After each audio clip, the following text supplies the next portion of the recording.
लोग फिजिक्स के सिलेबस की अगर बात करें तो बिल्कुल अंतिम पड़ाव पर हैं, लेकिन अगर फिजिक्स को सीखने की बात करें तो ये आजीवन चलता रहेगा, चाहे एक शिक्षक के लिए हो या विद्यार्थी के लिए हो। तो प्यारे साथियों, जैसा कि आप सभी लोग फिजिक्स में बहुत अच्छा तरीके से परफॉर्म कर रहे हो अभी तक, चाहे वो मासिक परीक्षाएं हुई हों या आपसे आसपास पड़ोस में ऑफलाइन में ऑनलाइन के दोस्त आपसे पूछे हों, तो आप सभी का जवाब बहुत ही अच्छा रहा है। हालांकि कभी कभी होता है कुछ कॉन्सेप्चुअल क्वेश्चन ही हमें आ रहा होता है, फिर भी हम उसका जवाब नहीं दे पाते हैं। लेकिन प्यारे साथियों, ये सबके साथ होता है, यकीन मानिए। ये सबके साथ होता है, एक टीचर के भी साथ हो सकता है, एक साइंटिस्ट के भी साथ भी हो सकता है और एक स्टूडेंट के साथ भी हो सकता है।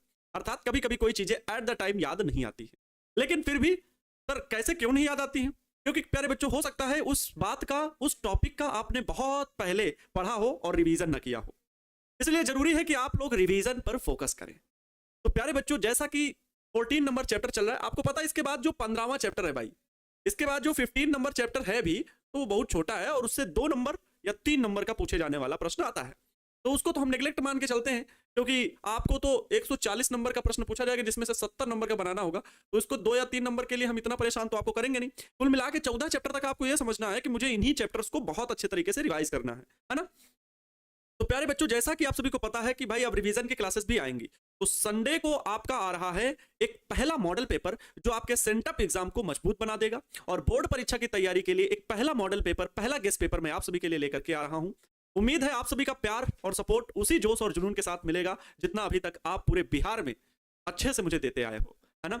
और मतलब अगर मेरे नाम को आज बहुत बिहार के बच्चे जान रहे हैं कि हाँ फिजिक्स गुरुजी बहुत अच्छा पढ़ाते हैं, बहुत अच्छी मेहनत कर रहे हैं, तो प्यारे बच्चों वो सिर्फ और सिर्फ आपके प्यार की वजह से, आपके सपोर्ट की वजह से, आपके सहयोग की वजह से। तो प्यारे साथियों, बस उसी सपोर्ट को बनाए रखना है मुझे मोटिवेट करने के लिए, और मैं आप सभी के लिए पहला गेस्ट पेपर संडे को लेकर के आऊंगा। टाइमिंग मॉर्निंग में रखें या इवनिंग में, वो आप सभी से डिसाइड हो जाए, ठीक है। कल भी अभी क्लास चलेगी। तो आज की क्लास प्यारे बच्चों बहुत शानदार रहने वाली है, जिसमें हम डिस्टगारी पढ़ने वाले हैं, रेक्टिफायर इसको इंग्लिश में बोलते हैं। आज है प्यारे बच्चों लेक्चर नंबर 5, इस चैप्टर का पार्ट 5 है। तो जल्दी से कॉपी और पेन उठा लीजिए और मेरे साथ में कॉपी पेन लेकर के लिखना शुरू कीजिएगा, क्योंकि ये जो चैप्टर चल रहा है वो पूरा का पूरा थ्योरी वाला चैप्टर चल रहा है। ज्यादा कैलकुलेशन नहीं करना है, बस थ्योरी लिखनी है, बातों को लिखना है कि क्या क्या प्रोसेस होता है। लेकिन अगर कहानी की तरह आपने पढ़ लिया, उसे रिवाइज करते गए, तो आप उसे अपने उत्तर पुस्तिका में अगर एग्जाम में प्रश्न पूछे जाएंगे तो बना भी पाओगे, ठीक है। Yes, my name is Anand Awasthi and this is your Q सब प्लेटफॉर्म टारगेट बोर्ड। तो कॉपी और पेन उठा लें और साथ में प्रश्न बनाना शुरू करें, है ना। मतलब जो भी हम पढ़ाएं उसे लिखना शुरू करेंगे, ठीक। तो नमस्तुभ्यम, नमस्कार, आभार, अभिनंदन आप सभी प्यारे बच्चों का। जय श्री राम, राधे राधे, है ना। तो बिना देरी किए प्यारे बच्चों, हम लोग सीधे बात पर आते हैं कि हम लोग को क्या पढ़ना है और क्या पढ़ना बाकी था। कल हम लोगों ने बात किया था पीएन जंक्शन की, यस और नो। पीएन संधि डायोड के बारे में पढ़े थे, yes sir. PN junction diode आपने अच्छे से समझा दिया था सर, और हमें याद है। पीएन संधि डायोड बताया गया था, पी टाइप और एन टाइप अर्धचालक को एक विशेष प्रकार से जोड़ा जाता है, तो इस संधि को पीएन संधि कहते हैं या पीएन संधि डायोड कहते हैं। जब पीएन, जैसे ही पी टाइप और एन टाइप अर्धचालक को जोड़ा जाता है तो क्या होता है, घटना आप सभी को पता है कि इधर के दाता आयन और ग्राही आयन मिल करके बीच में एक अवक्षय परत बना लेते हैं, ठीक है, जिससे दाता आयनों और ग्राही आयनों का प्रवाह रुक जाता है। यह अवक्षय परत कुछ देर के बाद इतनी मोटी हो जाती है कि प्रवाह एकदम से रुक जाता है, धारा कोई भी प्रवाहित नहीं होती है ना। और इसके जो अवक्षय परत होती है उसके सिरों के बीच का वोल्टेज जो होता है वो 0.1 वोल्ट से 0.5 वोल्ट के बीच होता है, इसलिए औसत 0.3 वोल्ट तक माना जाता है। इसके बीच में एक वैद्युत क्षेत्र भी स्थापित हो जाता है, ई आई जिसे हम लोग बोलते हैं। तो सारी बातें आप लोगों को पता है। फिर इसी में हम लोगों ने अग्र अभिनत व उत्क्रम अभिनत की कंडीशन भी देखी थी। अग्र अभिनत क्या है और उत्क्रम अभिनत क्या है, जैसा कि आप सभी को पता है। अगर प्यारे बच्चों, मैं अग्र अभिनत की बात करूं, अग्र अभिनत फॉरवर्ड बायस, हाँ, अग्र अभिनत की बात करूं तो आप लोगों ने कल सीखा था अग्र अभिनत फॉरवर्ड, फॉरवर्ड बायस, बोलो फॉरवर्ड बायस, ओके सर। तो इसमें आप लोगों ने क्या सीखा था अग्र अभिनत में, अग्र अभिनत में क्या सीखा था जी? विपिन कुमार जी, छोटू कुमार जी, नितिन कुमार जी, हाँ, कबीर जी, रशीद जी, सोनू जी, अंशु जी, मंजीव, भवानी, भावनी कुमारी,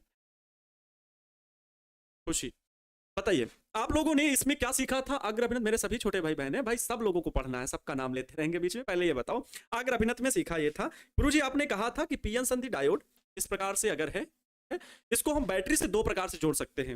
मतलब पीएन संधि डायोड में, या कह लो डायोड में धारा का प्रवाह किस प्रकार से होता है, डायोड में धारा का प्रवाह, अगर ये प्रश्न बनता है धारा का प्रवाह। तो प्यारे बच्चों, दो प्रकार से धारा का प्रवाह हो सकता है, क्योंकि जो आपके पास पीएन संधि डायोड है, जो आपके पास पीएन संधि डायोड है, उसे दो प्रकार से बैटरी से जोड़ा जा सकता है। एक बार तो बैटरी को किस प्रकार जोड़ा जा सकता है, पी टाइप जो है, पी टाइप क्षेत्र जो है बैटरी के प्लस टर्मिनल से, तथा एन टाइप को बैटरी के नेगेटिव टर्मिनल से जोड़ा जाता है। इस स्थिति में यह डायोड अग्र अभिनत कहलाता है। अग्र अभिनत क्या होता है? इसे यहाँ पर अग्र वोल्टेज भी बोलते हैं, अग्र वोल्टेज बोलते हैं। यस और नो? जी गुरुजी, बिल्कुल सही बताया। या अग्र अभिनत भी यहाँ लिख देते हैं, कोई दिक्कत नहीं है। इस स्थिति में यह होता है कि यहाँ पर उपस्थित जो चार्ज कैरियर हैं, मेजॉरिटी चार्ज कैरियर मतलब बहुत ज्यादा बहुसंख्यक आवेश वाहक, क्योंकि ये पॉजिटिव होता है। आपको पता है पी टाइप में क्या उपस्थित होते हैं? कोटर उपस्थित होते हैं। ये कोटर होते हैं धनावेशित। कोटर कैसे होते हैं? धनावेशित। ओहो हम क्या लिख गए भैया, क्या लिख गए? गड़बड़ हो गया, गड़बड़ हो गया, गड़बड़ हो गया, गड़बड़ हो गया, गड़बड़ हो गया। हाँ, आप सुनो भैया, ये पॉजिटिव होते हैं और कोटर भी धनावेशित होते हैं। क्यों धनावेशित? क्योंकि इनमें इलेक्ट्रॉनों की कमी होती है भैया, खाली होते हैं। ये कहते हैं भैया इलेक्ट्रॉन हमारे पास आओ, ग्राही आयन होते हैं। तो ये पॉजिटिव टर्मिनल अगर जोड़ा जाएगा तो प्लस वाले तो प्रतिकर्षित ही होंगे, तो ये संधि की ओर गति करते हैं। क्या गति करते हैं? संधि की ओर गति करते हैं। वैसे ही प्यारे बच्चों, एन टाइप में बहुसंख्यक आवेश वाहक क्या होते हैं? इलेक्ट्रॉन होते हैं। ये इलेक्ट्रॉन भाई इधर से माइनस से जुड़े हैं, तो ये भी प्रतिकर्षित होंगे। या दूसरे शब्दों में कह सकते हो, इलेक्ट्रॉन को बैटरी का पॉजिटिव टर्मिनल अपनी ओर आकर्षित करेगा प्रकार से। जब ये स्थिति होती है तो होता क्या है कि ये दोनों पास पास आकर के एक दूसरे में विलुप्त हो जाते हैं, एक दूसरे से संयोग करके विलुप्त हो जाते हैं। लेकिन जैसे ही इसका वोल्टेज 0.3 वोल्टेज से 0. जो अग्र वोल्टेज है इसका मान 0.3 वोल्टेज से अधिक करते हैं, तो क्या होता है? इस यहीं पर संधि के पी टाइप के जो परमाणु हैं, जो पी टाइप क्षेत्र में उपस्थित परमाणु हैं, उनका क्या कोटर और इलेक्ट्रॉन युग्म टूटने लगते हैं, अर्थात सहसंयोजक बंध टूटने लगते हैं। तो जैसे ही सहसंयोजक बंध टूटने लगते हैं तो इसमें धारा प्रवाहित होने लगती है। कौन सी धारा प्रवाहित होती है? तो अग्र धारा प्रवाहित होती है। कौन सी धारा प्रवाहित होती है? अग्र धारा प्रवाहित होती है। धारा को नाम क्या देते हैं? अग्र धारा प्रवाहित, अग्र धारा प्रवाहित होती है। ठीक है। इसमें अभिलाक्षणिक अगर वक्र की बात करें तो किस प्रकार बना था, बता दो जल्दी से। अभिलाक्षणिक वक्र कैसा बना था? तो अगर हम इस तरफ क्या कर दें, अग्र वोल्टेज लिख दें, अग्र वोल्टेज का मान, अग्र वोल्टेज, इधर क्या? अग्र धारा का मान, वो भी किसमें? मिली एम्पियर में। अग्र धारा इसमें मिली एम्पियर में, मिली एम्पियर में। तो आप लोगों ने देखा था गुरुजी, यहाँ पर 0.1, 0.2 और ये 0.3, इधर 1, 2, 4, 5, 6 इस प्रकार से है। तो पहले धारा का मान 3 तक तो कुछ नहीं होता है, 0.3 वोल्टेज तक कौन सा है? अग्र वोल्टेज है। इस वोल्टेज में ये दोनों आकर के क्या होते हैं? मिल करके संधि के पास विलुप्त हो जाते हैं, तो धारा कोई प्रवाहित होगी ही नहीं, क्योंकि कोई आवेश वाहक है ही नहीं। लेकिन जैसे इससे अधिक वोल्टेज यहाँ बैटरी का वोल्टेज बढ़ाते हैं, बैटरी का वोल्टेज बढ़ाते हैं, तो सहसंयोजक बंध पी टाइप और एन टाइप में टूटने लगते हैं। तो पी टाइप और एन टाइप में सहसंयोजक बंध टूटे तो इलेक्ट्रॉन कोटर युग्म अपने से अलग हुए, और जब अलग हुए तो कोटर भैया इधर आने लगे, इलेक्ट्रॉन इधर जाने लगे, धारा प्रवाहित होने लगी। इलेक्ट्रॉन इधर आ जाता है, प्लस टर्मिनल की ओर आकर्षित हो जाता है, फिर एन टर्मिनल से निकल के ऐसे इलेक्ट्रॉन दौड़े, धारा प्रवाहित होना शुरू हो गई। यही हो गई। और कौन सी धारा प्रवाहित होती है? अग्र धारा। तो यहां से अचानक से एकदम से ग्राफ बदल जाता है और ये धारा प्यारे बच्चों प्रवाहित होने। तो ये होता है अग्र अभिनत का ग्राफ और चित्र। लैंग्वेज को आप लोग अच्छे से लिख सकते हो, ठीक है, लैंग्वेज को आप लोग अच्छे से लिख सकते हो। ओके, सभी का डाउट आता है। तो आप ये बताओ, ये क्लास समझ गए थे कल के लेक्चर में? अब थोड़ा सा मैंने कहा था कि मैं आपको कल उत्क्रम अभिनत के बारे में जरूर बताऊंगा, क्योंकि उसकी थ्योरी बहुत कम एक्सप्लेन की थी। हालांकि मैंने कहा था लिख लेना, आज मैं उसको और अच्छे से समझा दे रहा हूं। चलिए, तो नेक्स्ट पॉइंट में हम लोग पढ़ लेते हैं उत्क्रम वोल्टेज, वो उत्क्रम अभिनत, उत्क्रम क्रम, या इसे ही प्यारे बच्चों पश्च अभिनत बोलते हैं, पश्च अभिनत बोलते हैं। आप लोग अपनी कॉपी में शायद हेडिंग लिखे होंगे, क्योंकि कल मैंने ये बताया था, एक ही जगह पर चित्र बना के समझा दिया था। उत्क्रम या पश्च अभिनत से हम लोग इंग्लिश में रिवर्स या बैकवर्ड ऐसे बोल सकते हैं, रिवर्स बायसिंग, रिवर्स बायसिंग या रिवर्स बायस केवल लिख लो। भाई कहोगे उस इतना लिखो, इतना लिख रहे हो आप लोग, क्यों ऐसा कहो? है रिवर्स बायसिंग। चलो, तो गुरुजी ये क्या है? उत्क्रम या पश्च अभिनत क्या होता है? सबसे पहले कंडीशन तो ये जान लो कि अगर अग्र अभिनत की चर्चा होती है, मतलब इस प्रकार के डायोड में क्या धारा प्रवाहित होती है। एक सेंटेंस में जान लो, ये बहुत जरूरी है। धारा प्रवाहित होती है। सबसे बड़ा कॉमन पॉइंट है, मतलब अंतर है कि अग्र अभिनत, ओहो, अग्र अभिनत और उत्क्रम अभिनत में सबसे बड़ा अंतर क्या है? तो ये, इसमें धारा प्रवाहित होती है, नॉर्मल कंडीशन में भी धारा प्रवाहित होती, भाई इलेक्ट्रॉन ये सब ट्रेवल करने लगते हैं, थोड़ा सा 0.3 वोल्टेज से पढ़ाते हैं। जबकि यहां के संयोजन में क्या होता है, सबसे बड़ी बात है कि धारा प्रवाहित नहीं होती। अरे सर मैंने एक थ्योरी पढ़ी थी कल, उसमें लिखा है उत्क्रम धारा प्रवाहित होती है, वो भी बता रहे हैं क्या है वो, धारा प्रवाहित नहीं हो, धारा प्रवाहित नहीं, एक धारा प्रवाहित होती है, वो है तो कौन सी? उत्क्रम धारा है, ठीक है। उत्क्रम धारा, सूक्ष्म धारा अगर प्रवाहित होती है तो कौन सी धारा? सूक्ष्म धारा प्रवाहित होती है, जो कि कौन सी होती? उत्क्रम धारा, जिसका मान बहुत कम होता है, उत्क्रम धारा। उत्क्रम धारा, जो सूक्ष्म धारा प्रवाहित होती है वो कौन सी है? उत्क्रम धारा। उसको भी कंडीशन करके आपको अच्छे से समझाते हैं। तो उत्क्रम अभिनत में क्या होता है, सभी चीजें आप लोगों को कंफर्म रहनी चाहिए। आइए इसका फिगर बना देते हैं आपके लिए जल्दी से। प्यारे साथियों, इसमें ये पी टाइप और एन टाइप बैटरी से जोड़े जाते हैं, तो अब दिशा बदल दी जाती है। इसमें माइनस वाला जो टर्मिनल होगा वो पी टाइप से, और पॉजिटिव टर्मिनल किससे जोड़ा जाएगा? एन टाइप से जोड़ा जाएगा। ये है पी टाइप, ये पी टाइप क्षेत्र है, और ये एन टाइप क्षेत्र है। पी टाइप और एन टाइप ये क्षेत्र है। इसमें जो उपस्थित प्यारे साथियों कोटर हैं, इसमें ये पॉजिटिव, ये निगेटिव। इसमें ये जो कोटर हैं ये क्या होते हैं बाबू? और इसमें इलेक्ट्रॉन होते हैं, इलेक्ट्रॉन होते हैं। कल की बात अगर याद हो तो रिपीट करना मेरे साथ में।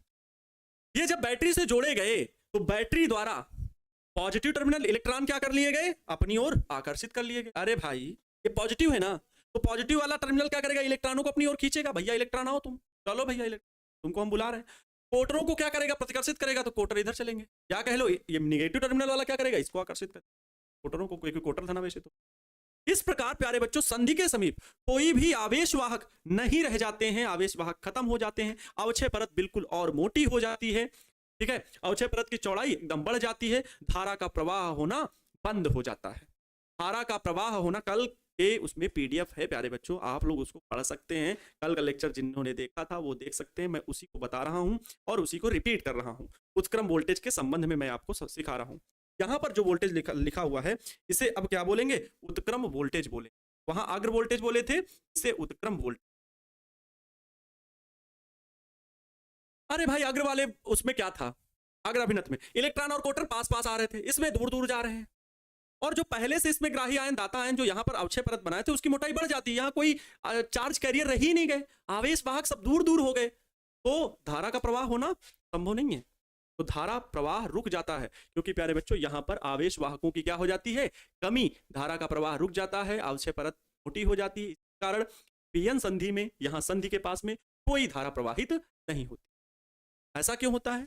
इसका रीजन सबसे बड़ा है प्यारे बच्चों, क्योंकि यहाँ पर प्लस से माइनस की ओर ये विद्युत क्षेत्र बाह्य विद्युत क्षेत्र है, और यहाँ पर जो संधि में विद्युत क्षेत्र बनता है, जो संधि अवक्षय परत जहां पर बनी हुई है, जो संधि पे विद्युत क्षेत्र है EI, वो भी इसी दिशा में बनता है, एन से पी की ओर। और प्यारे बच्चों जो बाह्य विद्युत क्षेत्र है E एक्सटर्नल, वो भी बाह्य विद्युत क्षेत्र भी इसी दिशा में। तो दोनों को क्या कर देता है? सपोर्ट कर देता है। ये जो बाह्य विद्युत क्षेत्र है एक्सटर्नल, ये आंतरिक विद्युत क्षेत्र का क्या कर देता है? सपोर्ट कर देता है। और आंतरिक विद्युत क्षेत्र कैसे बना था? क्योंकि अवक्षय परत, तो ये उत्क्रम अभिनत कहलाता है, कोई धारा नहीं प्रवाहित होती, ठीक है। इस कहानी को आप लोग कल के पीडीएफ में लिखा हुआ था। आज आपको सिर्फ और सिर्फ नेटवर्क प्रॉब्लम, सर नेटवर्क ठीक चल रहा है यहाँ पर?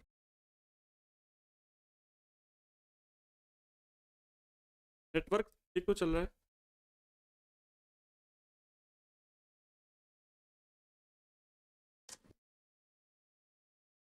एक मिनट, अगर साउंड की भी प्रॉब्लम है तो मैं उसमें बैटरी चेंज कर देता हूँ।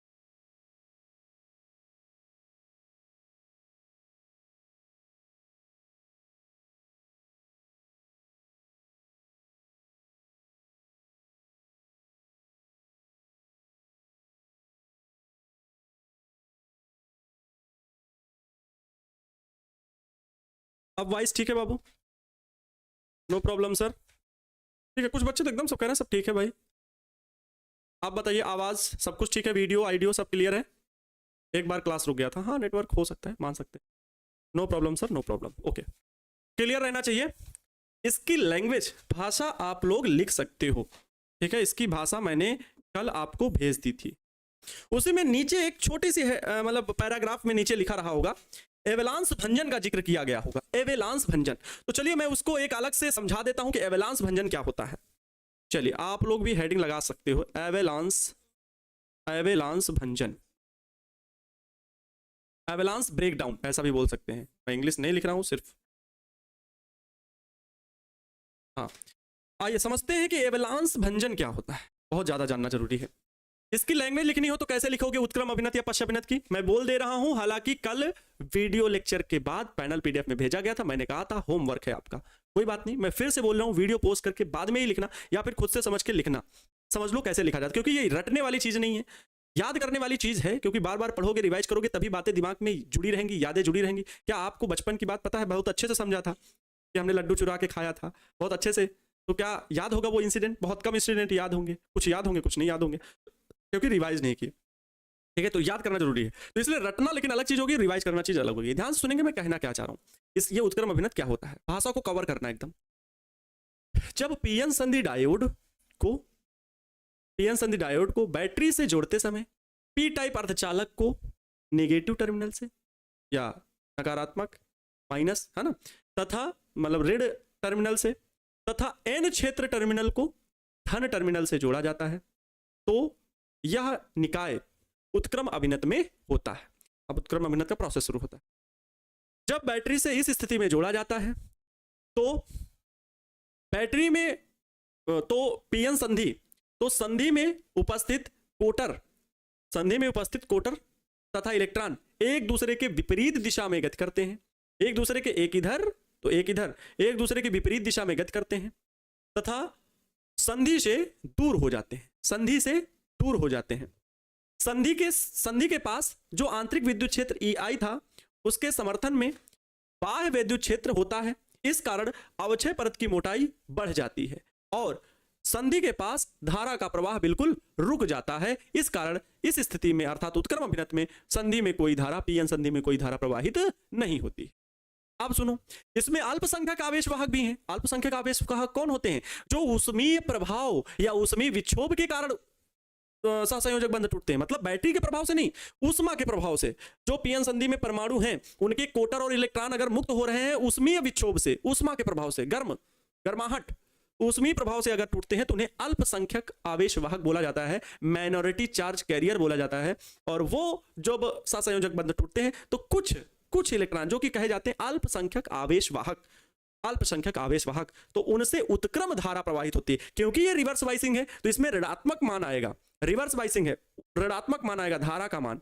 ठीक है, अब सुनिए कैसे धारा का मान, वोल्टेज कैसा है, यहां पर वोल्टेज कैसा है, ऋणात्मक। अब सुनो क्या होता है, यहां मैं एवेलांस भंजन की स्थिति को समझा दे रहा हूं। जब पीएन संधि डायोड में ऊष्मीय विक्षोभ के कारण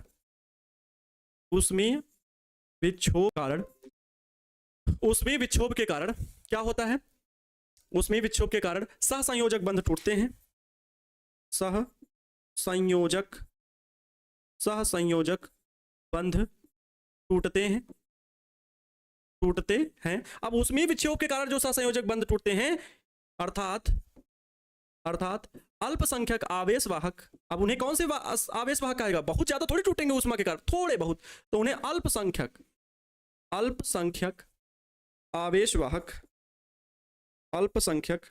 आवेशवाहक बंध टूटते हैं, अर्थात अल्पसंख्यक आवेशवाहक कोटर तथा इलेक्ट्रॉन मुक्त होते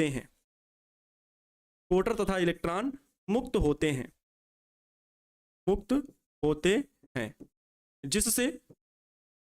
जिससे संधि में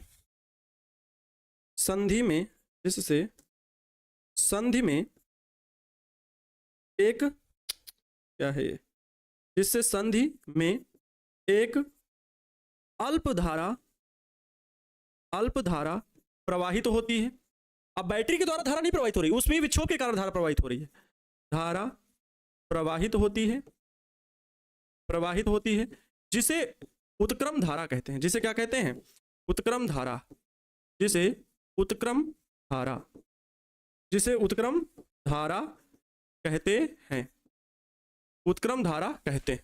अब धारा प्रवाहित होने लगी, इस स्थिति में उसमें विक्षोभ जो भी उत्पन्न हुआ था, लेकिन हम इसी अगर उत्क्रम वोल्टेज का मान और अधिक बढ़ा दें तो और अधिक ऊष्मा बनेगी, और अधिक ऊष्मा बनेगी तो और अधिक आवेश वाहक टूटेंगे। तो वही जो अल्पसंख्यक आवेश वाहक हैं जो ऊष्मीय विक्षोभ के कारण टूट रहे हैं, इसके वोल्टेज के मान बढ़ाने के कारण ये नहीं कि कोटरों की गति तेज हो गई, गति तो तेज हुई, लेकिन ये आ रहे हैं कहां पर, बैटरी के पास, और खत्म होए जा रहे हैं।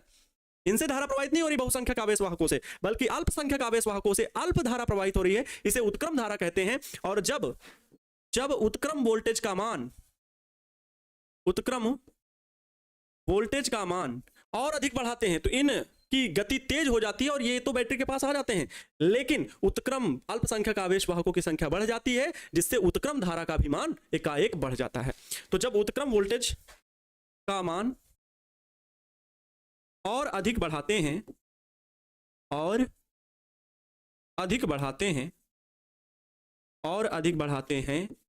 तो उत्क्रम वोल्टेज का मान और अधिक बढ़ाते हैं तो संधि में अचानक धारा का मान भी बढ़ जाता है। इस घटना को एवेलांस भंजन कहते हैं, इसे एवेलांस भंजन कहते हैं, या एवेलांस वोल्टेज भी इसे बोला जाता है, इसे एवेलांस भंजन कहते हैं, इसे एवेलांस भंजन कहते हैं। हो गया प्यारे बच्चों, ये पूरी थ्योरी इसकी हो गई, किसकी, एवेलांस भंजन की। अगर आपसे अलग से पूछ ले एवेलांस ब्रेकडाउन किसे कहते हैं, तो आप इस स्थितियों को, पूरे इन बातों को लिख सकते हैं। रटना नहीं है, आगे पीछे शब्द हो जाए प्यारे बच्चों कोई फर्क नहीं पड़ता, कॉन्सेप्ट याद रहना चाहिए। क्या कॉन्सेप्ट है, पीएन संधि डायोड में कोई धारा प्रवाहित नहीं होती, कब, उत्क्रम अभिनत में। पीएन संधि डायोड के उत्क्रम अभिनत में कोई धारा प्रवाहित नहीं होती, परंतु ऊष्मीय विक्षोभ के कारण इसमें उपस्थित परमाणुओं के सहसंयोजक बंध टूटते हैं, जिससे कोटर तथा इलेक्ट्रॉन मुक्त होते हैं। इन अल्पसंख्यक आवेश वाहकों के कारण परिपथ में या संधि में अल्प धारा प्रवाहित होती है, जिसे उत्क्रम धारा कहते हैं। जब अचानक से हम उत्क्रम वोल्टेज का मान और अधिक बढ़ाते हैं तो एकाएक संधि में प्रवाहित उत्क्रम धारा का मान और अधिक बढ़ जाता है। इस घटना को एवेलांस भंजन कहते हैं, इस घटना को एवेलांस भंजन कहते हैं। बताओ, समझ में आया? क्लियर? देखो थ्योरेटिकल है, थोड़ा सा तो पढ़ना पड़ेगा, ध्यान देना पड़ेगा। अब इसका ग्राफ देख लो, इसका ग्राफ देख लो बाबू, इसका ग्राफ क्या होगा, -2 -4, क्योंकि ये उत्क्रम वोल्टेज है, -6 -8 -10 -12 फिर 2 4 6 8 10 12। ठीक है, ये क्या है भैया, ये है उत्क्रम वोल्टेज, ऋणात्मक रहेगा उत्क्रम वोल्टेज, क्योंकि माइनस और प्लस की दिशा बदले थे कि नहीं, ये याद है कि नहीं, दिशा बदल दिए थे प्लस माइनस। पीएन संधि डायोड में पी टाइप को किससे जोड़ा जाता है, ऋण विभव से जोड़ा जाता है। ये क्या होगा भैया, ये होगी उत्क्रम धारा, उत्क्रम, अरे सर ये कैसे लिखेंगे आप, उत्क्रम धारा किसमें है ये, तो माइक्रो एम्पियर में। ये किसमें है, माइक्रो एम्पियर में। देखो बहुत थोड़ी धारा होती है माइक्रो एम्पियर में। पहले इसमें 10 वोल्टेज तक धारा बढ़ाते जाएं, कोई भी धारा नहीं प्रवाहित होती। 10 वोल्टेज तक, 10 वोल्ट तक कोई धारा नहीं प्रवाहित होती, लेकिन जैसे ही इससे अधिक करते हैं अचानक से धारा बढ़ जाती है। लेकिन कौन सी धारा बढ़ जाती है, तो उत्क्रम धारा बढ़ जाती है, वो भी माइक्रो एम्पियर में। उत्क्रम धारा भी बहुत छोटी है, लेकिन उसका मान धीरे धीरे बढ़ने लगता है। ठीक है, तो ये है प्यारे बच्चों उत्क्रम धारा का ग्राफ। उत्क्रम अभिनत में अगर ग्राफ बनाना पड़ेगा वोल्टेज और धारा के बीच में, तो आप ये ग्राफ बनाओगे।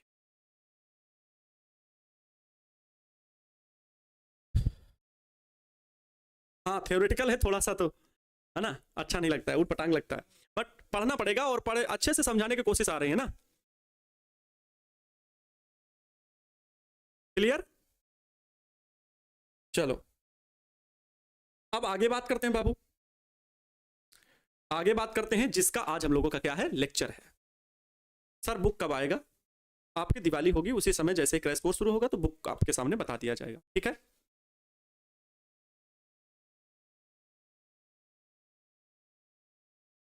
प्रैक्टिकल कॉपी लिखना शुरू कर दें, इस पर बताइए।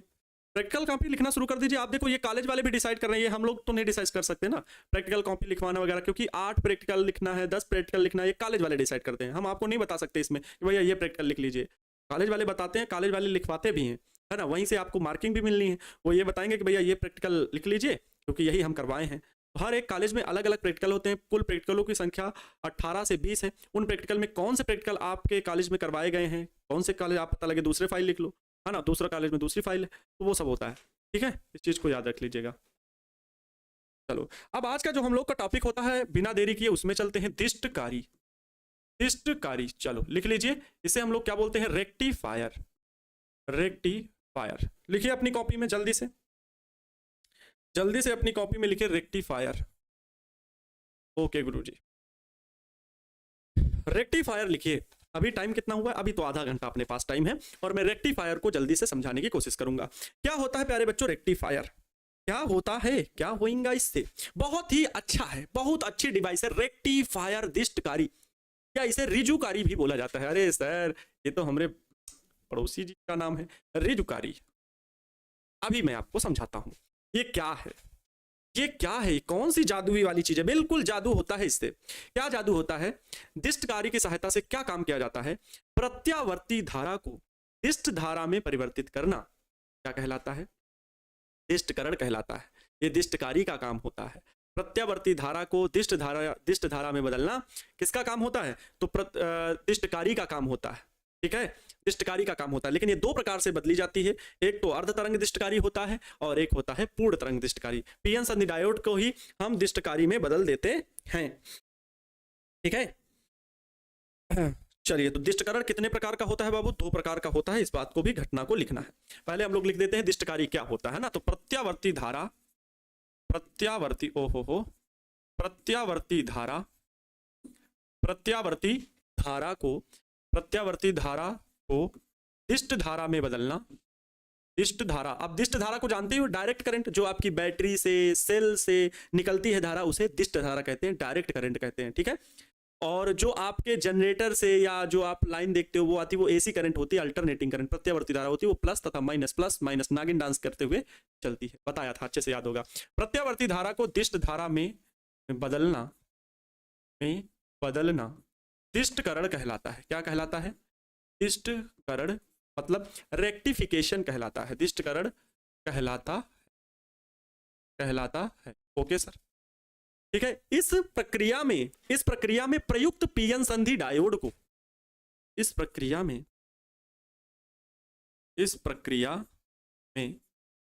प्रयुक्त पीएन संधि डायोड को, पीएन संधि डायोड को क्या कहते हैं? पीएन संधि डायोड को दिष्टकारी कहते हैं। दिष्टकारी कहते हैं। दिष्टकारी कहते हैं। दिष्टकारी कितने प्रकार का होता है अभी बताया? दिष्टकारी 2 प्रकार का होता है। पीएन संधि डायोड को हम 2 प्रकार के दिष्टकारी में प्रयोग कर सकते हैं। दिष्टकारी 2 प्रकार का होता है। 2 प्रकार का होता है। कौन कौन सा? पहला अर्ध तरंग दिष्टकारी, अर्ध तरंग दिष्टकारी, और दूसरा पूर्ण तरंग दिष्टकारी। या फिर ऐसे आपकी किताब में हेडिंग हो सकती है पूर्ण तरंग दिष्टकारी के रूप में पीएन संधि डायोड, या ऐसे लिखा होगा पीएन संधि डायोड पूर्ण तरंग दिष्टकारी के रूप में। लेकिन मैं सीधे शॉर्टकट में लिख दे रहा हूं, कोई इसका दिक्कत नहीं है, आप इतने समझदार हो भैया। ये अर्ध तरंग दिष्टकारी, ये पूर्ण तरंग दिष्टकारी। अब इतना तो समझाई दे कि कौन दिष्टकारी बनाता है, तो पीएन संधि डायोड ही दिष्टकारी बनाता है, जो कि 2 तरह से प्रयोग होता है, एक तो अर्ध तरंग दिष्टकारी के रूप में और दूसरा पूर्ण तरंग दिष्टकारी के रूप में। तो हम ये बोलते हैं पीएन संधि डायोड अर्ध तरंग दिष्टकारी के रूप में, पीएन संधि डायोड पूर्ण तरंग दिष्टकारी के रूप में। वही बात है, कोई दिक्कत नहीं। तो अर्ध तरंग दिष्टकारी पीएन संधि डायोड कैसे यूज किया जाता है ना? आइए इसको लिखते हैं। ठीक है, आइए इसको लिखते हैं। पहला अर्ध तरंग दिष्टकारी, वो भी कौन? पीएन संधि डायोड। लिख दें क्या पूरा? पीएन संधि डायोड, चलिए लिखिए लीजिए, पीएन संधि डायोड अर्ध तरंग दिष्टकारी के रूप में, पीएन संधि डायोड अर्ध तरंग दिष्टकारी के रूप में, दिष्टकारी के रूप में। आप लोग भी हेडिंग लिखिए भाई, मानते हैं थोड़ा सीरियस होकर के ज़्यादा पढ़ा रहे हैं सर, ज़्यादा आप हमसे बातें नहीं कर रहे हैं, ज़्यादा आप हंसी मजाक के साथ क्लास नहीं कर रहे हैं, लेकिन इतना ज़्यादा लिखना है ना, कि हमें ज़्यादा बातचीत करने का या आप की ओर देखने का समय कम मिल रहा है। बात को आप समझिए और मेरे साथ जो मैं टॉपिक लिख रहा हूँ उसे लिखते हुए चलिए। ऐसे ज़्यादा मौज मस्ती होती ना क्लास में मौज मस्ती कम आ रहा है ना, क्योंकि हमारी रॉड भी हमसे दूर है, तो आप लोग मौज मस्ती कर नहीं पा रहे हैं। खैर कोई बात नहीं, पढ़ाई पे ही फोकस करना है, पढ़ाई क्योंकि ज्यादा जरूरी। तो पीएन संधि डायोड अर्ध तरंग दिष्टकारी के रूप में, अरे भैया मतलब पीएन संधि diode, PN junction diode as a इसमें हाफ वेव रेक्टिफायर,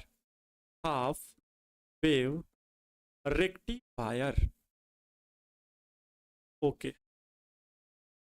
तो पीएन संधि डायोड अर्ध तरंग दिष्टकारी के रूप में, PN junction diode as a half wave rectifier क्या होता है, कैसे होता है, देखने में कैसा है, डर लगता है कि नहीं लगता है, हाँ आसान है कि कठिन, इस सब बातों से पर्दा आपके अभी उठ जाएगा थोड़ी देर में, क्योंकि इसका फिगर भी बनाना है और इसके बारे में भी लिखना है। पहले मैं फिगर बनाऊंगा, फिर वही फिगर की बातें इस जगह पे लिखूंगा, क्योंकि इतनी जगह में फिगर नहीं आ पाएगा, पूरा ही हमें स्लाइड चाहिए। तो चलिए बाबू, हम पूरी स्लाइड लेते हैं और इसके फिगर को अच्छे से आपको समझाने का प्रयास करते हैं। ठीक है, इसमें क्या होता है, एक ऊंचाई ट्रांसफार्मर होता है। ऊंचाई ट्रांसफार्मर सर कैसे बनाएंगे, तो बड़ा बड़ा बड़ा बड़ा काम बता दिया आप। ई है ऊंचाई ट्रांसफार्मर की प्राथमिक कुंडली, यस और नो। इसमें द्वितीयक कुंडली यहां पर है, ओके सर, ये है द्वितीयक कुंडली, धुम धुम टिम टपाक धुम धुम, ये है द्वितीयक कुंडली। ऊंचाई ट्रांसफार्मर कितनी कुंडली होती है भाई, 2 कुंडली होती है ना। अच्छा, इसमें क्या होता है, एक डायोड भी लगा होता है। क्या बात कर रहे हैं सर, हाँ भाई एक डायोड भी लगा होता है। क्या करें, डायोड भी होता है भाई, हाँ एक डायोड लगा होता है। सुनना, बस ध्यान से सुन लो, अभी चित्र ना बनाओ नहीं गड़बड़ हो जाएगा, अभी चित्र नहीं बनाना।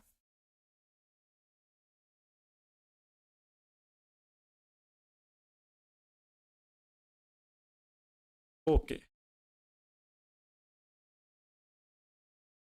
ठीक है, ये डायोड लगा होता है, इसमें कुछ नहीं लगा होता, ये सीधे सीधे ऐसे होता है। तो सीधे सीधे ऐसे कैसे होता है सर, ऐसे ऐसे नहीं होता है, ऐसे ऐसे होता है। चित्र बनाइए सर, ऐसे ऐसे होता है, आप भी ऐसे वैसे बना दे रहे हैं।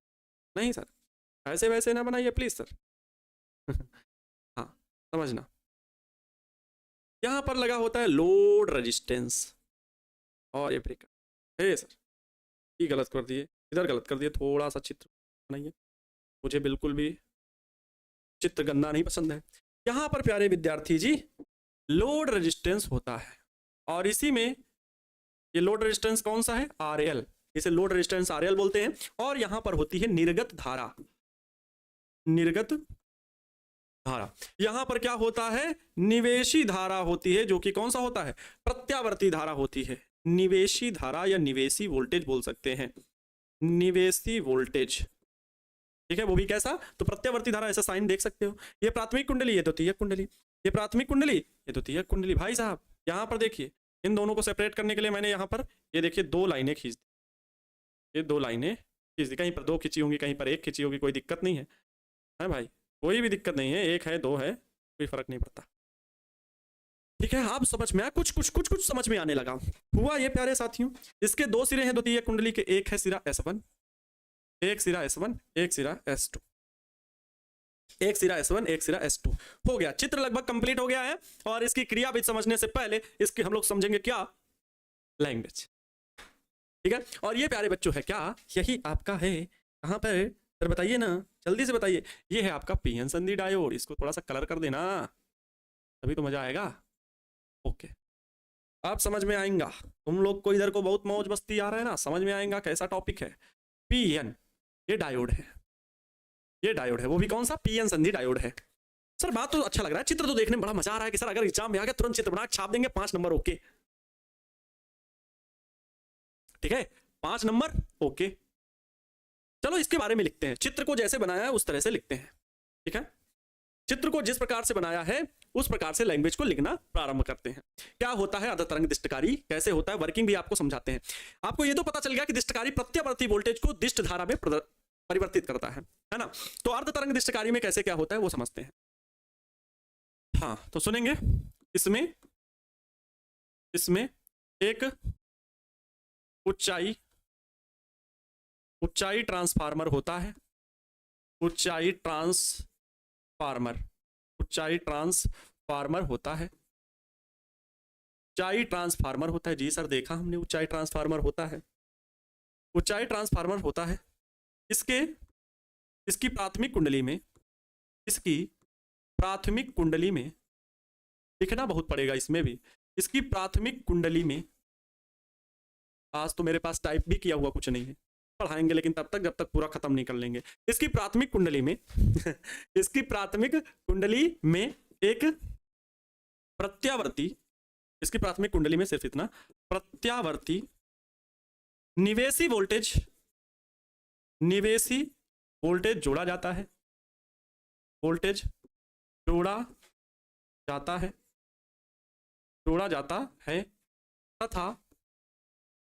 है तथा द्वितीयक कुंडली के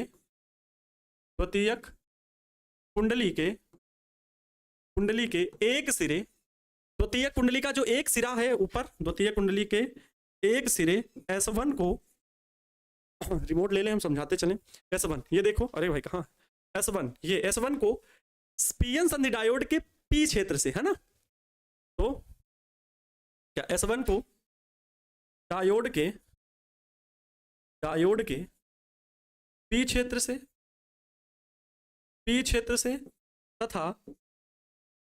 तथा सिरे S2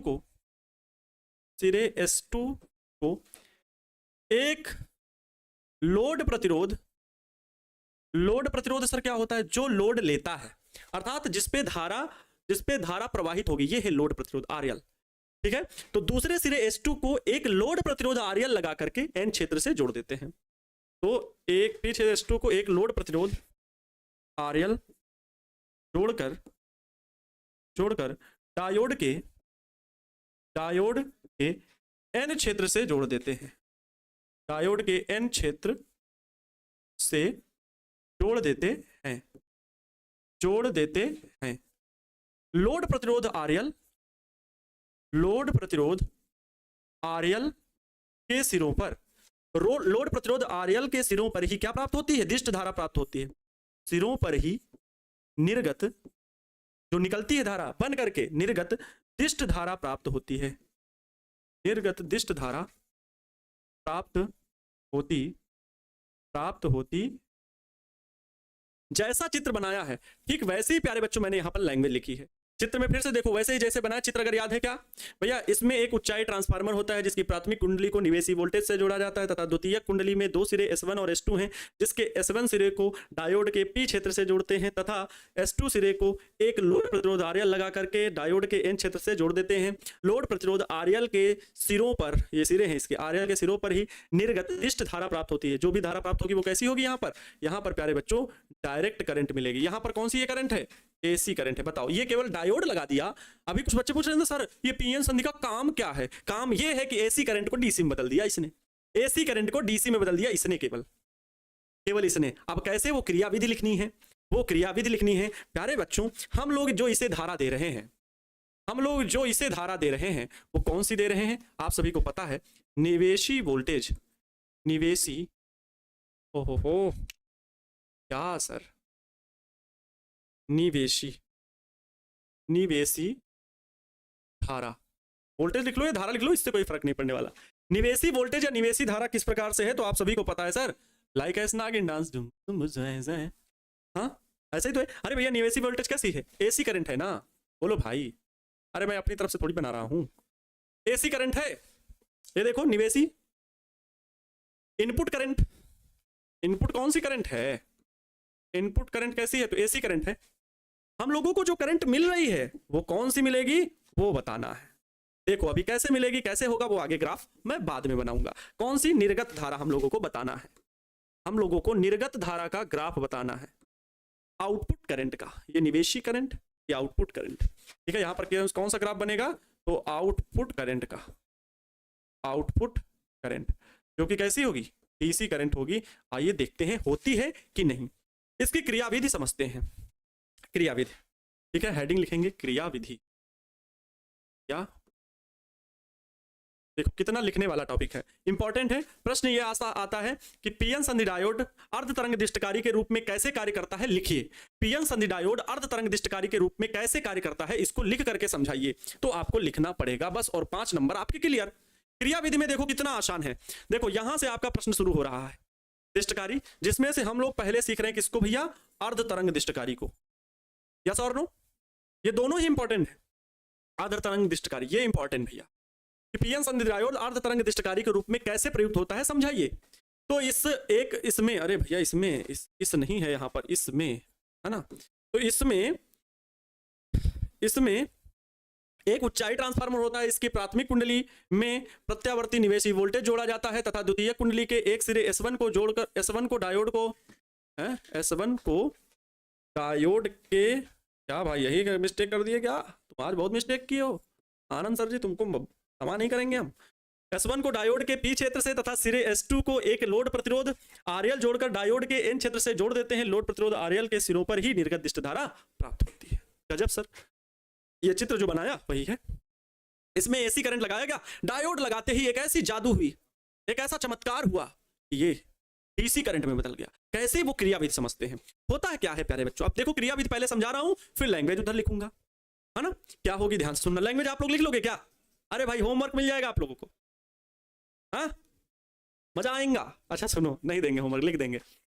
इसमें 2 सिरे हैं S1 व S2। अब ध्यान से सुनना क्रियाविधि कैसे।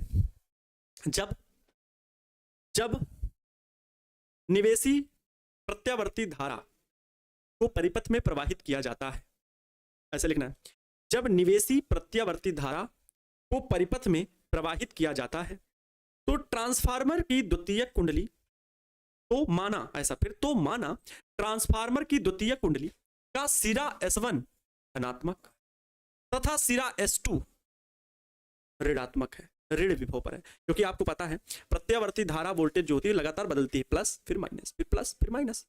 तो अगर एक प्लस में है तो दूसरा माइनस में होगा। वही चीज यहां पर मैं बोल रहा हूं, फिर से लैंग्वेज को रिपीट करूंगा कि जब प्रत्यावर्ती निवेशी वोल्टेज या जब निवेशी वोल्टेज प्रत्यावर्ती धारा को परिपथ में प्रवाहित किया जाता है तो ट्रांसफार्मर के द्वितीयक कुंडली के सिरे S1 व S2 क्रमशः धनात्मक व ऋणात्मक होते हैं।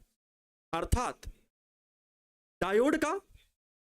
डायोड सीधे ये लिखना, अर्थात पीएन संधि डायोड किसमें होगा बताओ। अगर ये प्लस से जुड़ा हुआ है तो बैटरी के अगर प्लस से और ये माइनस से, तो क्या, तो अग्र अभिनत होता है। अर्थात डायोड में धारा प्रवाहित होती है, डायोड अग्र अभिनत में होता है, डायोड अग्र अभिनत में होता है। तो जब ये प्लस ये माइनस, तो डायोड कैसा है, अग्र अभिनत में है। तो इसमें ग्राफ बना, इसमें क्या होगा, ग्राफ बना भैया पहले अर्धचक्र में। क्योंकि आपको पता है ये प्रत्यावर्ती धारा का, जब ये अर्धचक्र रहा, जब ये वाला अर्धचक्र था प्यारे बच्चों यहाँ पर T/2, तो यहाँ 0 से T/2 तक में संधि डायोड जो था वो अग्र अभिनत था। जैसे ही प्यारे बच्चों, क्योंकि आपको पता है एसी वोल्टेज, फिर अपनी दिशा बदल दी, ये ऋण विभव पर। अर्थात प्यारे विद्यार्थी जी ये पॉजिटिव हो जाएगा और ये निगेटिव हो जाएगा। अब जब ये निगेटिव हो गया तो पी टाइप वाला जब निगेटिव या ऋण विभव पर होता है, अगर पी क्षेत्र डायोड का पी ऋण विभव से जुड़ जाता है तो ये कैसा सा अभिनत हो जाता है, उत्क्रम अभिनत हो जाता है। तो यही लिखना है।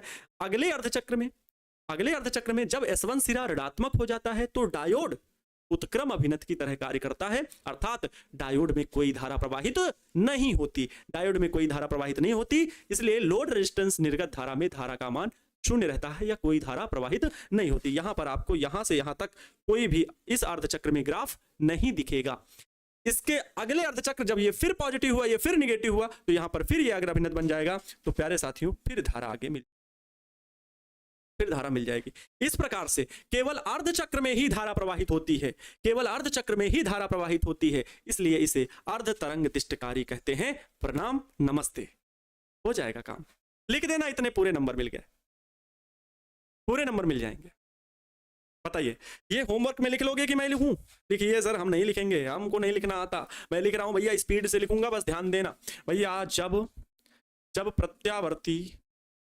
प्रत्यावर्ती निवेशी धारा निवेशी धारा परिपथ में प्रवाहित की जाती है, प्रवाहित की जाती है, तब माना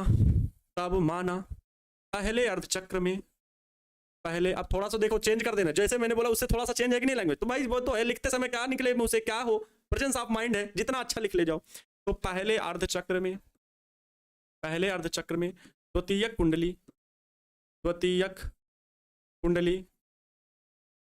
कुंडली का सिरा S1 धनात्मक तथा सिरा S2 ऋणात्मक है। चित्रानुसार पीएन संधि डायोड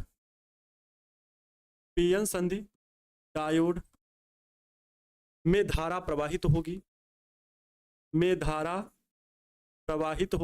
अच्छा रुको, पीएन संधि डायोड अग्र अभिनत में होगा,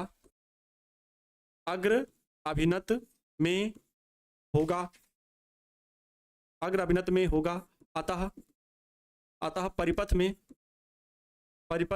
में धारा प्रवाहित होगी, अतः परिपथ में नहीं, अतः डायोड से धारा प्रवाहित होगी,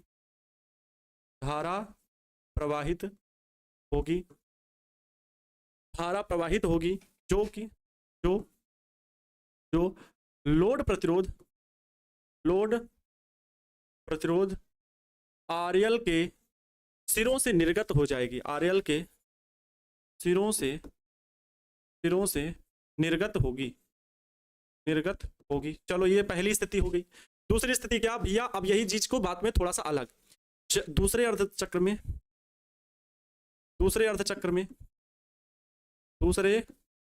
में यहाँ पर पहले अर्धचक्र में था, अब यहीं से पूरी बातें चेंज कर देनी है। दूसरे अर्धचक्र में द्वितीयक कुंडली का, यही बात पूरी यहाँ पर जो लिखी है ना, इसमें अब धनात्मक ऋणात्मक सब केवल चेंज होगा। दूसरे अर्धचक्र में द्वितीयक कुंडली का सिरा S1, ये धनात्मक था, अब ऋणात्मक हो जाएगा, सिरा S1 ऋणात्मक तथा सिरा S2 क्या हो जाएगा, धनात्मक, तथा सिरा S2 धनात्मक। ए बाबू अब मेहनत कर रहे हैं ऐसी, तो आपको भी तो मेहनत करना पड़ेगा। अभी पैनल PDF होता तो आप कहते हैं सर पैनल PDF नहीं है ना। तो ऋणात्मक तथा सिरा S2 आज पढ़ लो सर झुका के, कल आपको ये चीजें अमीर बना देंगे, आपके अच्छे अंक ले आएंगे। और यही आपको लग रहा है कि इस चैप्टर के फिर क्वेश्चन नहीं कर पाएंगे तो बोर्ड एग्जाम में फिर बैठना, फिर मुझे दोष मत देना कि आनंद सर ने नहीं पढ़ाया, किसी भी शिक्षक को दोष मत देना, सबको लिख करके ही पढ़ाना है। मतलब कहीं कहीं तो PDF में चल रहा होगा, हमने तो इन सब बातों को फिर भी लिख करके पढ़ाया है, ठीक है। कल की भी बातों को मैंने समझाने के लिए बहुत जोर दिया था, इस वजह से वो PDF टाइप था कि हाँ आप लोग होमवर्क में लिख लो। बाकी मैंने आज भी उसका फिर रिपीट करके कुछ हिस्सा लिखा, तो सिर्फ और सिर्फ आप लोगों के लिए लिख रहे हैं। नहीं तो हमें भी, अगर आप लोगों को भैया बहुत कम पढ़ने में मजा आ रहा हो तो हम क्या करें, ले आए पैनल PDF टाइप करा दें, भैया ऐसे ऐसे पढ़ लो, समझा दें, आगे बढ़ जाए, हमको क्या जरूरत है ना। इसलिए भाई मेहनत तो करना पड़ेगा, बिना मेहनत के कुछ नहीं मिलता है। जिसने मेहनत किया है, त्याग किया है, तपस्या किया है, वही राजा बना है। ऐसे कोई राजा सपने में आके कुंडी खटखटाएगा कोई, भैया ये लो तुम्हारी नौकरी बढ़िया इंतजार कर रही थी IAS IPS की, इंजीनियर डॉक्टर बनने की, तो वो भूल जाओ, सपने में ही आएगा वो केवल सोते हुए। ऋणात्मक तथा सिरा S2 धनात्मक होता है, सिरा S2 धनात्मक है। तब पीएन संधि डायोड कैसा होगा, तब पीएन संधि डायोड उत्क्रम अभिनत में होता है। तब पीएन संधि डायोड उत्क्रम अभिनत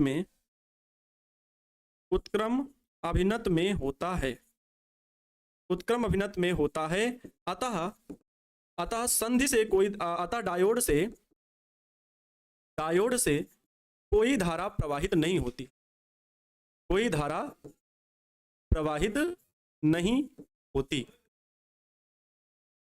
अतः डायोड से कोई धारा प्रवाहित नहीं होती। इस प्रकार स्पष्ट है कि प्रत्यावर्ती धारा के एक चक्र में प्रत्यावर्ती धारा के एक चक्र में केवल अर्धचक्र में ही धारा प्राप्त होती है, अर्धचक्र में ही धारा प्राप्त होती है, इसलिए इसे अर्ध तरंग दिष्टकारी कहते हैं। इसलिए इसे अर्ध तरंग दिष्टकारी कहते हैं,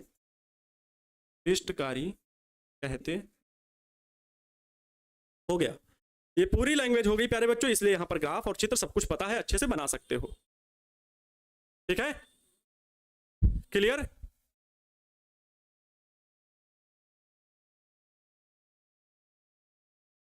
क्लियर? अकेलेपन में सबसे बढ़िया ऑनलाइन एजुकेशन आजकल यही है। मेहनत इतनी खामोशी से करो कि सफलता शोर मचा दे। ऑफलाइन में हाय हाय हाय हाय वो कर रहे हैं भैया तुम ऐसे। एक क्वेश्चन को यही बताने में ऑफलाइन में एक ही क्वेश्चन हो पाएगा, जितने डिटेल से आप 1 घंटे में यहां पर पढ़ पाए हो 1 घंटे में ऑफलाइन में नहीं पढ़ा सकते हैं कोई भी शिक्षक हो। हम भी ऑफलाइन पढ़ाएं, ऑफलाइन में ज्यादा टाइम लगता है। बच्चों को बिठा के रखना 100 150 200 बच्चा, अब जिसका जैसे जितना बड़ा बढ़ जाता है।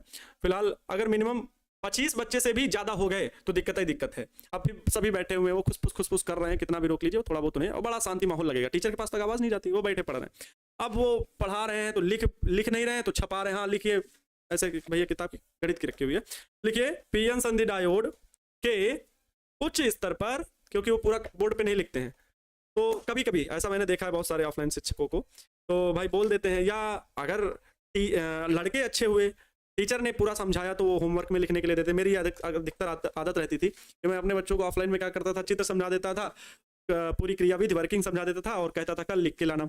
एक बच्चे आते गए, एक बार चेक कर लिया, और उन्हीं स्टूडेंट में जो थोड़ा सा तेज रहते थे उनको भाई 5-6 लोग को चुन लिया कि देख लो सबका अपने से मिला दो, सही है कि नहीं लैंग्वेज, सही है सबका, हो गया लैंग्वेज सही हो गई। और फिर जब टेस्ट पेपर होते लेते थे तो उसमें चेक कर लेते थे उत्तर कैसा लिखा है। सभी का टेस्ट पेपर होता था भैया, 150 बच्चे तो सभी का टेस्ट पेपर हुआ। अब उसमें बाद में जब मैंने चेक किया सबकी कॉपी, तो हाँ ये कॉपी तो इनका उत्तर, ये लिखावट सही नहीं है, अच्छा होना चाहिए। बाद में बता दिया कि आपको ऐसा लिखना चाहिए, नोट्स दे देता था। ये सारी बातें होती है ना। तो पढ़ने का अलग अलग तरीका है प्यारे बच्चों, हर एक शिक्षक का, हर एक स्टूडेंट का मेथड अलग अलग है। Offline very best, online very best, no comparison. दोनों तरीके से पढ़ने में कोई कंपेरिजन नहीं है, तुलना नहीं है, अपने अपने आप में बेस्ट है। ठीक है, सबको नहीं आर्मी पसंद है, किसी को एयरफोर्स भी पसंद है, लेकिन दोनों अपने अपने आप में बेस्ट है। किसी को आकाश में उड़ना है और किसी को थल में फाइट करना है, तो बात अलग अलग डायरेक्शन की है और काम दोनों का ऊपरी हिस्से वाला भैया की जान जोखिम में डाल के काम करना है। तो बात यही है कि आपको तरीका क्या पसंद है, आप कैसा पढ़ना पसंद करते हो। बस किसी के कहने से कि भैया ऑनलाइन में नहीं अच्छा रिजल्ट आता है कि ऑफलाइन में रिजल्ट अच्छा नहीं आता है, ये बात गलत है। ऑनलाइन और ऑफलाइन अपने दोनों ही तरीके अच्छे हैं। ठीक है, अब बात आपको समझ में आनी चाहिए कि सर क्या कहना चाह रहे हैं ना। हर तरह से प्लेटफॉर्म, हर तरह के शिक्षक अच्छे हैं, वो चाहे ऑफलाइन के हों चाहे ऑनलाइन के हों। दिक्कत आपको नहीं होनी चाहिए कि आपको क्या पढ़ने में अच्छा लग रहा है, बस आपको वो पढ़ना चाहिए। चलो ये लैंग्वेज आप लोग समझ गए, मुझे दोबारा इसको बताने की जरूरत नहीं है। इसकी वर्किंग भी प्यारे साथियों आप लोग अच्छे से समझ गए होंगे, इसकी वर्किंग भी आप लोग समझ गए होंगे।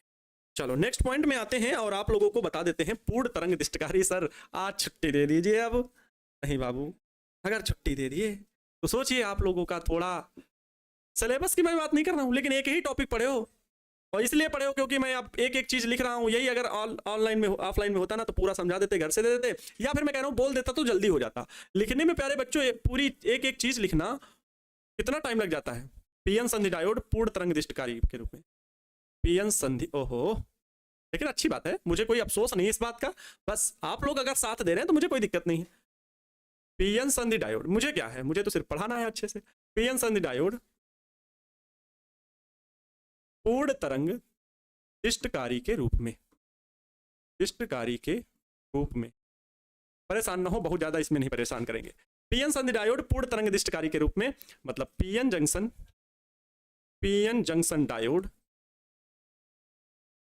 Diode, PN junction diode as a full wave rectifier, full wave rectifier, full wave rectifier.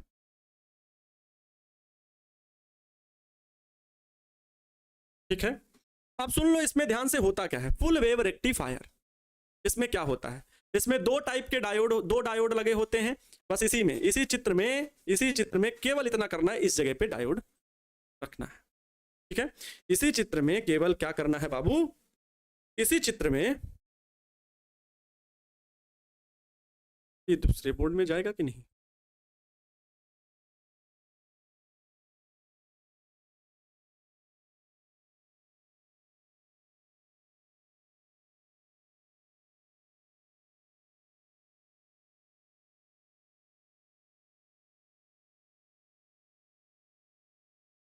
नहीं जाएगा। चलो छोड़ो, कोई बात नहीं। अरे भाई चलो भाई, तुम चलो इधर चलो, क्लियर। चलो अच्छा, ये कह रहे हैं प्यारे बच्चों कि इसी में बस दूसरा डायोड लगा देना है। सुनो, आप लोग अपने मन से इसे समझ जाओगे। एक डायोड यहाँ है, एक डायोड यहाँ और लग जाएगा, तो सोचो इसमें दो डायोडों का प्रयोग होता है पूर्ण तरंग दृष्टिकारी में। जब ये वाला माइनस बन जाएगा, भाई ये वाला भी माइनस है, ठीक है, तो ये वाला डायोड अग्र अभिनत में, तो इससे धारा प्राप्त हो रही है। जब ये वाला पॉजिटिव हो जाएगा, वो वाला निगेटिव, तो अभी क्या था, धारा प्राप्त नहीं हो रही थी, लेकिन अब यहां पर अगर एक डायोड लगा देंगे तो ये पॉजिटिव है ना, तो ये अग्र अभिनत बन जाएगा, वो तो उत्क्रम अभिनत में रहेगा, लेकिन ये अग्र अभिनत बन जाएगा, तो इससे धारा प्राप्त होगी। अर्थात दोनों ही स्थितियों में धारा प्राप्त हो गई। तो जो बीच वाला खाली हो रहा था, वो बीच वाला खाली ना होकर के बल्कि भर जाएगा। बस सेम यही फिगर वहां बनाना होता है पूर्ण तरंग दृष्टिकारी में, ठीक है, पूर्ण तरंग दृष्टिकारी में। इसकी लैंग्वेज आपके नाम ठीक वैसे ही लिखना है, बस मैं इसका चित्र जल्दी से बना के आपको सिखा दे रहा हूं। इसमें ये डायोड प्यारे बच्चों, ये डायोड, अब इसको थोड़ा सा मैं अच्छे से नहीं बना रहा हूं कि भाई आपको पूरी बात मैं समझा दिया हूं, थोड़ा सा लैंग्वेज में इसमें फर्क होता है क्योंकि दो डायोड होते हैं, ओके, और एक अंतर और होता है, इसमें जो लोड रेजिस्टेंस रहता है, इसका एक केंद्रीय टर्मिनल होता है द्वितीय कुंडली का, जिसे टी कहते हैं, और यहाँ पे लोड रेजिस्टेंस आर एल लगा होता है। लोड रेजिस्टेंस है पर कुंडली नहीं है। ये प्यारे साथियों, ये है लोड रेजिस्टेंस, यहाँ पे निर्गत धारा, और ये लोड रेजिस्टेंस आर एल लगा होता है। यहाँ पे प्यारे साथियों होती है प्राथमिक कुंडली, यहाँ पे लगा है निवेशी वोल्टेज, एसी करंट, यहाँ पे कौन सी करंट प्राप्त होगी, डीसी करंट प्राप्त होगी। हो गया, ये चित्र कंप्लीट हो गया बाबू, ये चित्र कंप्लीट हो गया। ये पॉजिटिव जब होगा, ये निगेटिव भी होगा, ये भी पॉजिटिव होगा, ये भी निगेटिव होगा, लेकिन ये पीएन जंक्शन ही तो है, ये पीएन जंक्शन ही तो है। ये डायोड D1 है, ये डायोड D2 है। पहले डायोड D1 उत्क्रम अभिनत में, अग्र अभिनत में, फिर डायोड D2 अग्र अभिनत में। एक से धारा प्रवाहित होगी, एक से धारा प्रवाहित नहीं होगी। इसमें जो ग्राफ बनेगा भैया निवेशी है ना, एसी करंट कौन सी, इनपुट वाली है, इनपुट करंट, और एक ग्राफ कौन सा होगा आप लोगों का, आउटपुट करंट की अगर हम बात करें तो कौन सी करंट प्राप्त होगी आप लोगों को, दोनों चक्रों में प्राप्त होगी, सभी चक्र में ये डीसी करंट, दिष्ट धारा, कौन सी करंट प्राप्त होगी, डीसी करंट मिलेगी। इसमें ये कौन सी करंट थी, तो भैया ये थी एसी करंट। इस प्रकार से ये एसी करंट, हर चक्र में धारा प्राप्त होगी, लेकिन वो कौन सी होगी, डीसी करंट। यहां पर ये जान लो, डायोड ये करता है, सिर्फ एक दिशा की धारा प्रवाहित करता है, इस वजह से यहां पर दिष्ट धारा ही प्राप्त होती है। इसकी लैंग्वेज लिखना बड़ा आसान है, क्या, इसमें दो डायोड प्रयुक्त होते हैं जब, है ना, लैंग्वेज लिख दें चित्र वाली, फिर क्रियाविधि वाली आप लोग लैंग्वेज लिखना, है ना। इसमें दो डायोड, सर जी जब आपको उत्तर पुस्तिका लिखने के लिए दे दिया जाए, बड़े जल्दी जल्दी लिखेंगे ना। दो डायोड D1 व D2 का प्रयोग किया जाता है, D1 व D2 का प्रयोग किया जाता है जब निवेशी प्रत्यावर्ती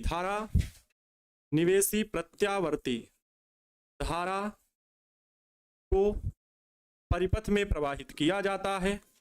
अरे अभी क्रियाविधि हम कहाँ लिखे दे रहे हैं, अभी क्रियाविधि नहीं, पहले पूरे संरचना को लिखना है। इसमें दो डायोड D1 व D2 का प्रयोग किया जाता है। इसके ऊंचाई ट्रांसफार्मर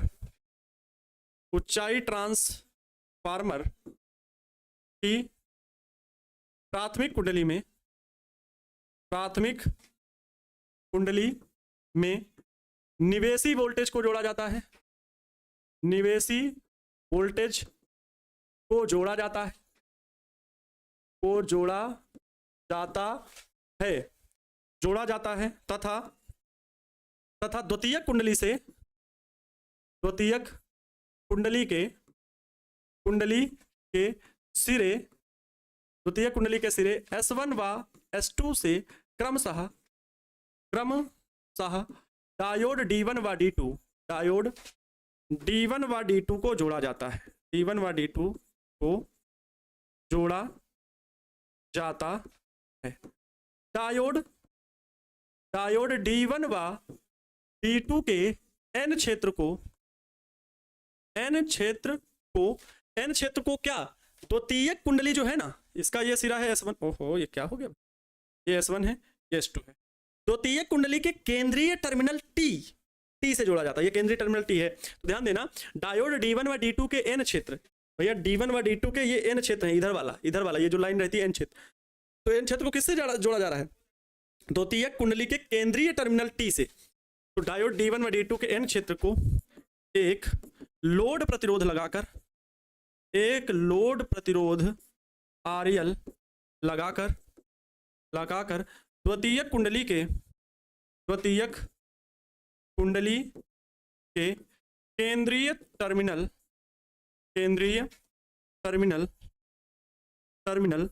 P से जोड़ा जाता है,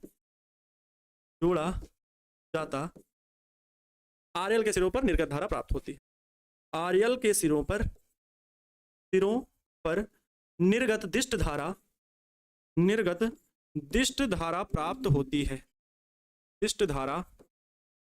होती है, इसकी वर्किंग आपके लिए है होमवर्क, इसकी क्रियाविधि है होमवर्क, जो कि मैं बोल रहा हूं आपको, क्रियाविधि वर्किंग, ठीक है, वर्किंग प्यारे विद्यार्थी जी मैं आपको बोल रहा हूं, दिस इज योर होमवर्क, ठीक है। छापू सुल्तानों को होमवर्क, ठीक है, आप सही है ना। छापू सुल्तानों को होमवर्क क्या है, मैं लैंग्वेज बोल रहा हूं, ध्यान से देखना इसमें क्या होता है। जब निवेशी वोल्टेज या निवेशी प्रत्यावर्ती धारा को परिपथ पे प्रवाहित किया जाता है तो द्वितीय कुंडली पहले अर्धचक्र में, तब माना द्वितीय कुंडली पहले अर्धचक्र में S1 धनात्मक व S2 ऋणात्मक है। इस स्थिति में डायोड D1 अग्र अभिनत में तथा डायोड D2 उत्क्रम अभिनत में होता है। डायोड D1 से धारा प्रवाहित होती है और लोड रेजिस्टेंस RL के सिरों पर निर्गत धारा दिष्ट धारा प्राप्त होती है। निवेशी प्रत्यावर्ती धारा के दूसरे अर्धचक्र में माना S1 ऋणात्मक, द्वितीय कुंडली का सिरा S1 ऋणात्मक व सिरा S2 धनात्मक है। इस स्थिति में डायोड D2 अग्र अभिनत होता है व D1 उत्क्रम अभिनत होता है। अतः डायोड D2 से धारा प्रवाहित होगी, डायोड D1 से धारा प्रवाहित नहीं होती है। इस स्थिति में RL लोड प्रतिरोध के सिरों पर दिष्ट धारा प्राप्त होती है। अतः निवेशी प्रत्यावर्ती धारा के पूरे एक चक्र में धारा दोनों अर्धचक्रों में प्रवाहित होती है। अतः इस स्थिति में पीएन संधि डायोड पूर्ण तरंग दिष्टकारी के रूप में कार्य करता है। इसे पूर्ण तरंग दिष्टकारी कहते हैं। हो गया, सिंपल है। तो इस लैंग्वेज को आप लोग अपनी कॉपी में लिखिएगा। मुझे उम्मीद है ये आपको होमवर्क आप लोग कर लेंगे अपनी कॉपी पर, ठीक है, अपनी कॉपी पे ये होमवर्क कर लेंगे। मिलते हैं कल नए टॉपिक के साथ। आप लोग को जेनर डायोड पढ़ाएंगे, ट्रांजिस्टर भी पढ़ाएंगे और उसके बाद ये चैप्टर भी खत्म होगा। लेकिन परसों की क्लास बहुत शानदार होगी क्योंकि उसमें मॉडल पेपर हल कराएंगे। लव यू सो मच बच्चों, प्यार और स्नेह के लिए। मिलते हैं कल की क्लास में। खुश रहें, मस्त रहें और दूसरों को भी खुश रखने का पूरा प्रयास करें। जय हिंद, वंदे मातरम।